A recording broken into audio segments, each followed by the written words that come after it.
proven in parts 1 through 4, the Jewish people are in fact Ukrainians from an area formerly called Khazaria, as attested by their own Jewish historians, scholars, and rabbis. The Palestinians, on the other hand, have a different story. Historians state that when Jerusalem was destroyed in 70 AD, that Rome allowed a small segment of Hebrews to remain, namely servants and farmers, besides the ones captured and the ones who fled into Africa and Arabia. These peoples would eventually incur some mixing with other groups who conquered Palestine, in particular the Ottoman Turks. To this day, the groups of people who occupy Palestine is a combination of the descendants of Ottomans and the original Hebrews, who are labeled as Afro-Palestinians.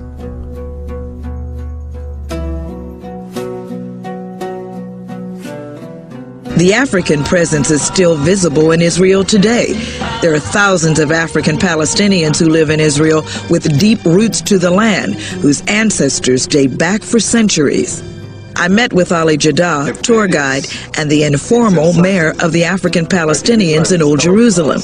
I asked him about his life and relations between the Afro-Arabs and the Jews. Well, life for him, I think it's the hell. I'm one of those people who had experienced that. To be Palestinian, that's a big problem. But to be a black Palestinian, I'm quite convinced it will be the hell, because as a black Palestinian, I am double oppressed by the Israelis. In what way? In what way? I will explain. First of all, they oppress me as a Palestinian, you see.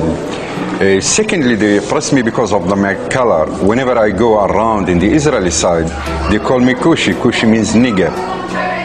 Kushi means nigger. So, in Israel, the land of God, people who are the brothers of the Arabs, two brothers, you are called nigger as I am called nigger in America? Let's say on the surface, this is what they say, that this is the land of God and we are cousins and there should be total equality. But once you come to the practice, when you come on ground, you will find that there is a lot of discrimination and there is a real divorce between what they say and what they exercise.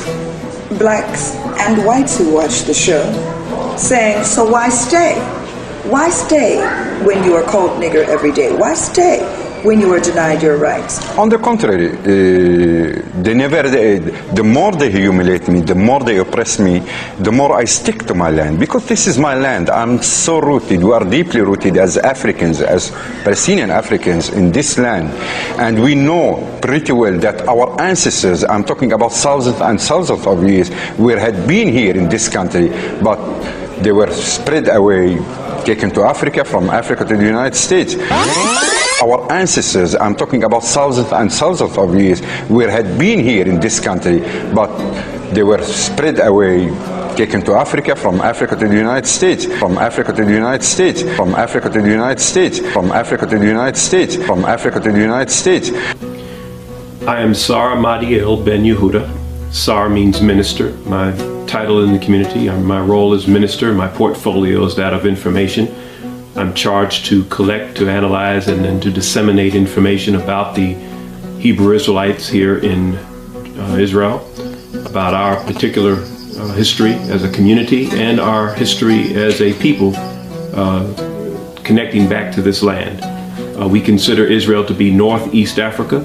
We are living here in the southern portion of Israel in what is known as the southern Judean mountains. And of course, we have to make this clear that Israel predates any Palestinian connections here to this land. When you look at the name of Palestine, it was the name that the Romans gave to the land formerly known as Judea. Now, I didn't say Jewish or Judaism, but Judea. So the Judeans were the people that actually lived in this portion of this land prior to it being named Palestine by the Romans. So this is what we consider to be Northeast Africa. We are sitting on the African tectonic plate. There are African species of birds and animals and plants that you'll find all throughout this region. Why I took you here is that I want to show you that the country called Israel is sitting on the African tectonic plate. Now, we're going to go over here and I'm going to show you where Israel sits on the African tectonic plate, which means that Israel is northeast Africa. Now, when we look at this map, this is the Sinai. Okay? This is the Red Sea. This is Egypt. This is the Sinai. This is Israel. All right? This is Saudi Arabia over here. Now, if you see this in Hebrew, it says Haluach Afrikani, the African plate. Here it is right here. Israel is sitting right here. Israel is sitting on the Haluach Afrikani, which means that Israel is northeast Africa. I want to say I'm sorry that my English is not so good, but I will try, to explain or to teach the people that don't know that we are here in this land before maybe more than 2,000 of years in this area in Sinai Desert. It's not far from here. It's near the Jordan-Israeli border. There is our land, my grandfather's land. So before the state of Israel, the border of this Israel or Palestine is not in this border today. It's very near. Before it's El Arish in Egypt today. There is the border of the holy land. This is the religion thing. So many people they don't know that the black people here in this land, it's not for the last 100 years or something like this. It's more than 1,000 of years. Africa. He's from Africa. نحن 10 دورات فوق. 10 دورات, 10 generations here. فوق في إسرائيل. هيدا فلسطين, هيدا لفناء تركي ما Lifnei, before the Palestinians, before the Turkish Empire, his people was here. The original people here, it was black. I know about the history of Beni Hilal. I know about the Zir Salem history. Everybody know this. Most of the Bedouin here, most of them they come from the Arab Gulf. They know. They can know they're not original here. They know that we are the original people here in this land. The Israeli author Shlomo Sand, in his book The Invention of the Jewish People, between the pages of 184 188, he goes into great depth talking about the early Zionist thinkers like Ber Bodakov and even David Ben-Gurion.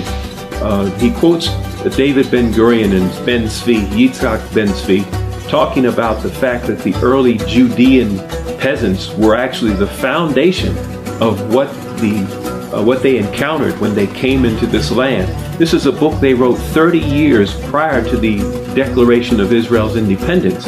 And they recognized that the Felahim, this peasant class, were actually those that had remained here, that had converted perhaps to Islam, that converted perhaps to Christianity, depending on the ruling class, depending on the armies at the time that held Jerusalem and held this particular region.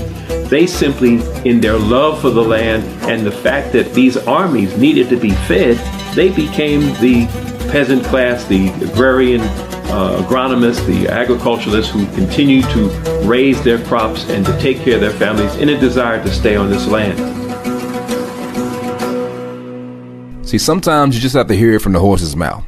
As you see, the Afro-Palestinians attest that their people were took down to Africa and sold to America, confirming everything that we've discussed. So when these people